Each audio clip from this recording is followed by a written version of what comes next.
ఈ రోజే డౌన్లోడ్ చేయండి. మీ ఫేవరెట్ షోస్ చూడండి. ఇప్పుడు చెప్పండి, నా కళ్ళల్లో మీకేం కనిపిస్తుంది? ఏం కనిపిస్తుంది? గెలిచామన్న గర్వం కనిపిస్తుంది.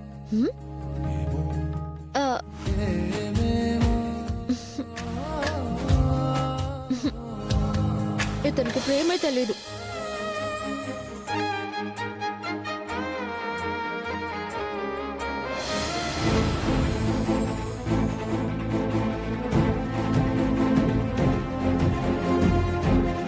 తులసి ఎంత మారిపోయిందా? అవునా అన్నా, అది కనిపించేంత అమాయకురాలేం కాదు.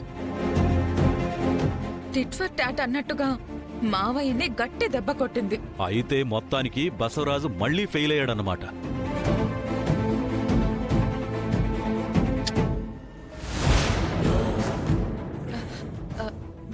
నాన్న వస్తున్నాడు. ఎవరమ్మా? బసవరాజు గారు.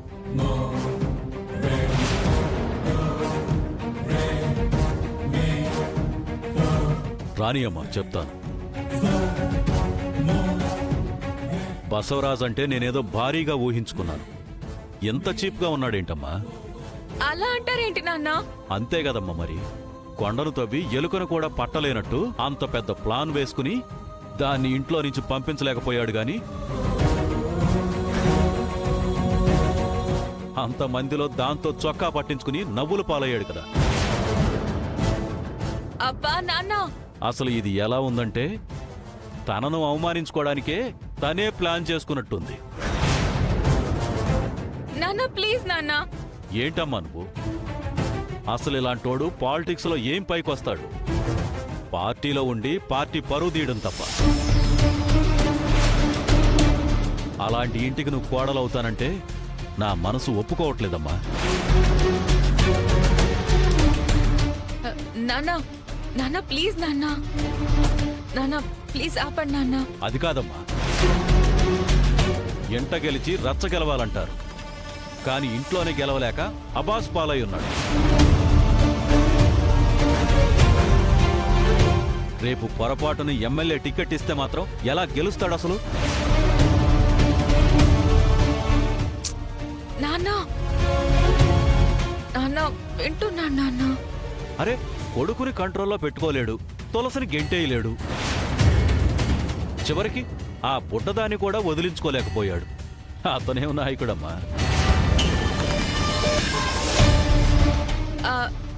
నాన్న మామయ్య వచ్చారు. ఓ బసవరాజు గారు ఎప్పుడొచ్చారు? నా గురించి చీప్ గా మాట్లాడుతున్నప్పుడే వచ్చానులేండి. మీరేం పట్టించుకోవద్దు మామయ్య. పర్లేదమ్మా, మీ నాన్నగారు అన్న దాంట్లో తప్పే ఉంది. గ్రహచారం బాగోలేకపోతే గడ్డిపోచ కూడా భయపెడుతుందమ్మా. నా టైం బాగోలేదు కాబట్టే అంత పకడ్బందీగా ప్లాన్ చేసిన చివరికి నన్నే బురిడి కొట్టించిందా కిలాడి మాయలేడి. చివరికి నా కొడుకు కూడా నాకు రివర్స్ అయ్యి దాని వైపు వెళ్తాడని నేను ఊహించలేదు. వాడు గనక గట్టిగా నిలబడుంటే నా ప్లాన్ ఫెయిల్ అయ్యేది కాదు. మరిప్పుడు నీ కొడుకు నీ మాట వింటాడా వినడా?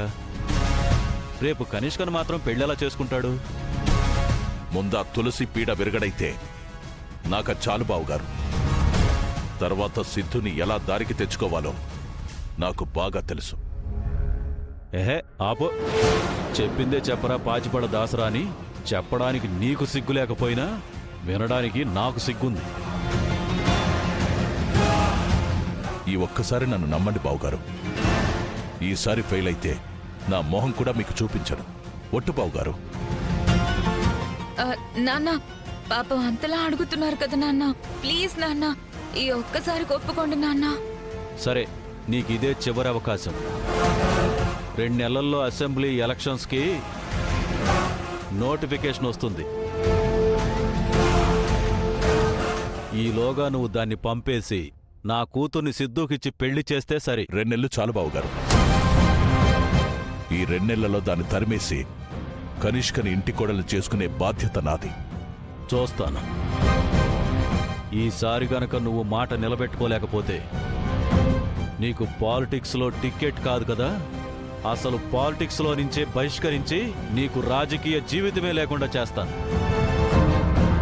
ఇది నా హెచ్చరిక. రామ్మా.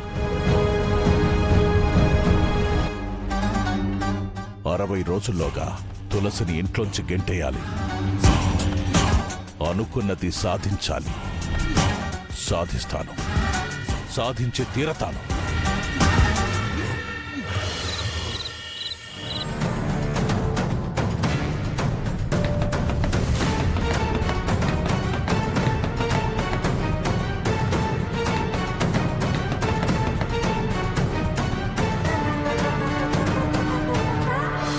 అమ్మా, అమ్మా జాను, రామ్మా. రామ్మా, కూర్చో. రా.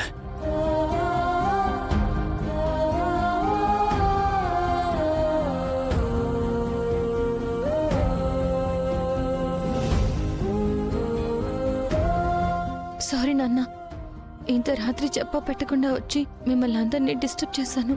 అమ్మా, కన్నబిడ్డ ఇంటికి వస్తే తల్లిదండ్రులకు సంతోషం గాని ఇందులో ఇబ్బంది ఉంటుందమ్మా. పైగా ఇది నీ ఇల్లు జాను, నువ్వెప్పుడైనా రావచ్చు. అమ్మా, అసలు నేను ఎందుకు వచ్చానంటే అదంతా ఇప్పుడెందుకమ్మా? అమ్మా వాణి, నువ్వెళ్ళి పాలు తీసుకురాపో. ఆ సరే అత్తయ్య.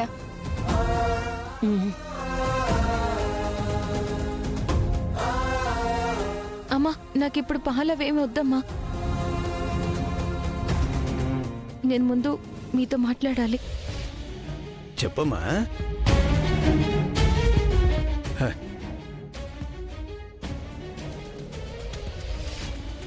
వీళ్ళకి అర్థమయ్యేలా ఎలా చెప్పాలి? అమ్మా, చేసర్తో నాకు చాలా ఇబ్బందిగా ఉంది. ఏమైంది? నేను ఆయనతోనే మాట్లాడాలి, ఎప్పుడూ ఆయనతోనే ఉండాలంట నాన్న. మంచి విషయమే కదమ్మా. మంచి విషయమా?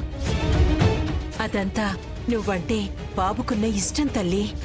ఆయన ఎప్పుడు నా గురించి ఆలోచిస్తూ నన్నే అబ్జర్వ్ చేస్తూ ఉంటారమ్మా. అది తనకు నీ మీదున్న ప్రేమ. మీకు అర్థం కావట్లేదు నాన్న, అది ప్రేమ కాదు, అతి ప్రేమ. అయితే ఇంకా మంచిది కదా జాను, ఇవాళ రేపు భార్యని ఇష్టపడే భర్తలే కరువయ్యారు. అలాంటిది నిన్ను ఇంతగా ప్రేమించే భర్త దొరకడం నిజంగా నీ అదృష్టం. అయ్యో, మీకు ఎలా చెప్పాలి? అమ్మా, ఏదన్నా ఉంటే రేపు ఉదయం మాట్లాడుకోవచ్చు కానీ నువ్వు ముందొచ్చి అమ్మ నాన్నల ఆశీర్వాదం తీసుకో. రా లక్ష్మి. రామ్మా. రామ్మా.